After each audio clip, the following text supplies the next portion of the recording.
Isang pinagpala at magandang araw po sa ating lahat.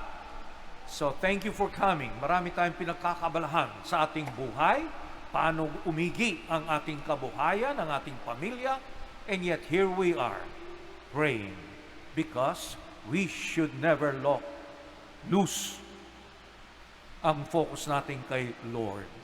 Because the Lord gives us the right perspective, the Lord will make everything good.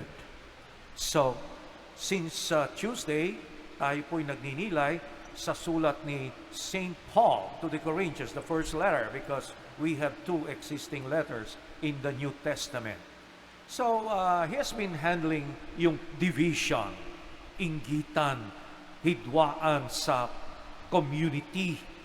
So, Paul had to intervene since he was the one who founded that community in Corinth.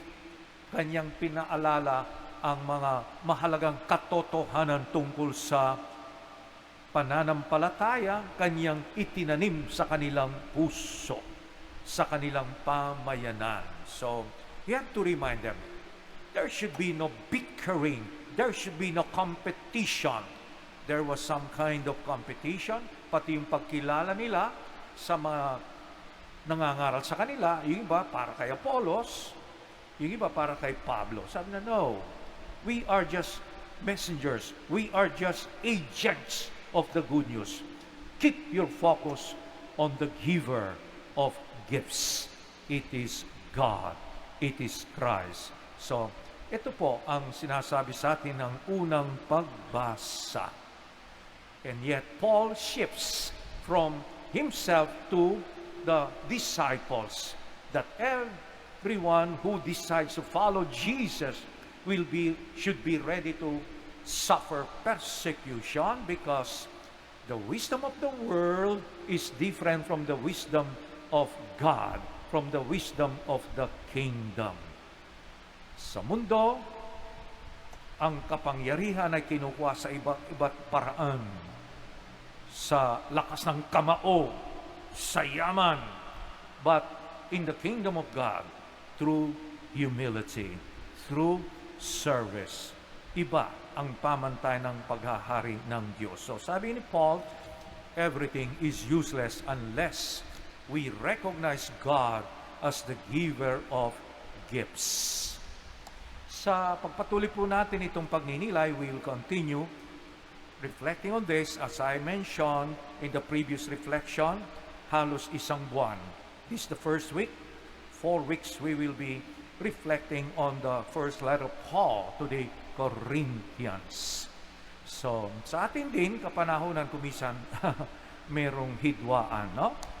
In our own, perhaps, community, in our own office, and yet, let's keep focus on the Lord so that through Him, we will discover, we will achieve unity as a people that is meant to give witness to the power of God working in the world today. So sa gospel po, we continue our reflection, focus on the gospel of Luke as we journey with Christ as He preaches the kingdom. Habang nangangaral si Kristo, maraming sumasalungat sa kanyang pangangaral. We hear about Pharisees and scribes. Kahapon tungkol sa pag-aayuno, about fasting. Today, it speaks about work. Rest on a Sabbath. So nakita nila, His disciples were picking up grains. Yung anumang dumaan sila sa isang lugar, yan po ay tinatanggap. It was lawful during the time of Jesus when people are hungry.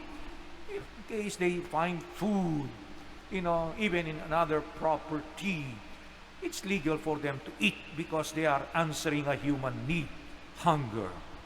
Pero yung mga Pharisees, they were just looking at not at the need of the people. They were looking at just the violation. Hindi sila sumunod. Yung mga alagad, they were working. Kasi when you use 2 hands for them on a Sabbath, it is working. Pero anong kahulugan nito? sa ating kapanahunan, 2022, Sabbath, pagpapahinga. So, nag-iba na po ang ating takbo ng buhay. Noon, linggo, mas nagpapahinga ang tao. Ngayon, marami pinagkakabalahan. Dati, hindi naglalaba pag linggo. Ngayon, that's the time, laundry day, Sunday. Nagtatrabaho yung mga tao. Is it lawful? Is it unlawful? Ang mahalaga, bakit meron tayong Sunday? Bakit meron tayong Sabbath? Bakit meron tayong pahinga? It is to bond in the family, to bond with the Lord, to have more time for prayer.